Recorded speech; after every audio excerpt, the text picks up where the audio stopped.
So 20 years after the Pulsars rocked the Indian two-wheeler industry, Bajaj have launched two new 250cc motorcycles, the Pulsar N250 and the Pulsar F250.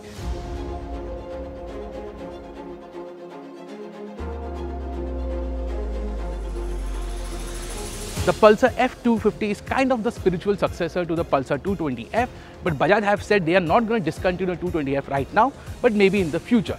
Anyways, let us focus on the new Pulsar 250 Twins, and here are its key highlights. First up, the styling, and as you can see that the F250 has a half-fade design similar to the Pulsar 220F. Moving on to the face of the bike, you get a single LED projector headlight with LED DRLs, and the similarities to the Pulsar 220 is clearly visible. I also like the tall windscreen and the mirrors are wide and foldable. Moving forward, the fuel tank and the fairing are two separate units, but they look seamless, and I like the cuts and creases on the panel. The tail section is sharp and petite, and you get a split LED tail light.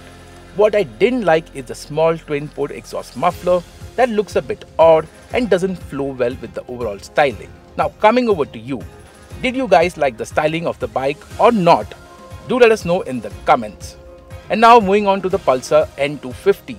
The most unique bit about the bike is its headlight. Again, you get a LED projector unit and DRLs, but the design, it looks more Yamaha than a Bajaj. The fuel tank shape is the same as the F250, but it gets sharper tank extensions. The other design bits are similar to its half-fed sibling. So talking about the motor, it's a 250cc engine. It's not the same engine as seen on the Dominar 250. It's a much simpler unit. It gets a 2-ball head, air oil cooling, and here are its numbers. As you can see, the power figure is similar to the NS200, but it produces more torque. It gets a 5-speed gearbox and a slipper clutch.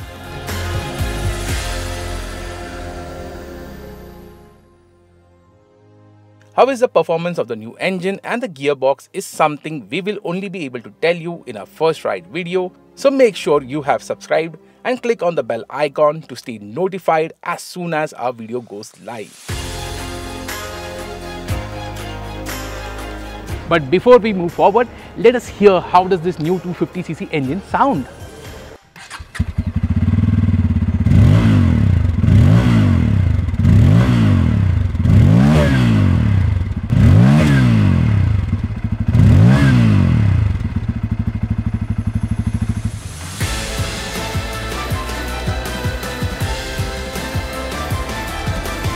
So how's the exhaust note? Did you guys like it or not? Do let us know in the comment section. So talking about ergonomics, the Pulsar F250 is the sportier variant. It gets a clip-on handlebar. The foot pegs are rear set, and this is your riding posture. It isn't too cramped or too sporty. It's upright, which is good.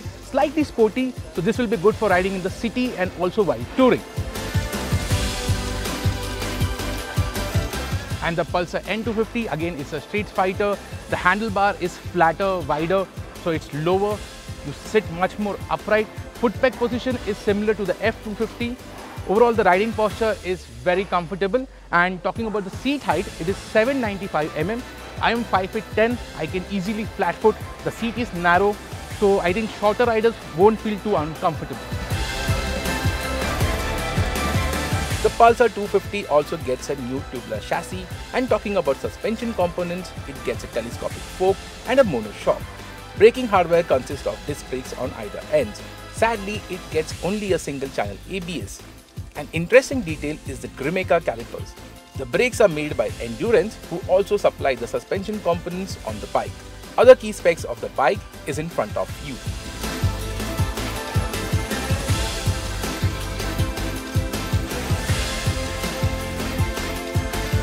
And finally, pricing. The Pulsar N250 is priced at 1.38 lakh rupees and the Pulsar F250 retails for 1.4 lakh rupees. Now, how does these motorcycles compare against its rivals? You can see it on your screen.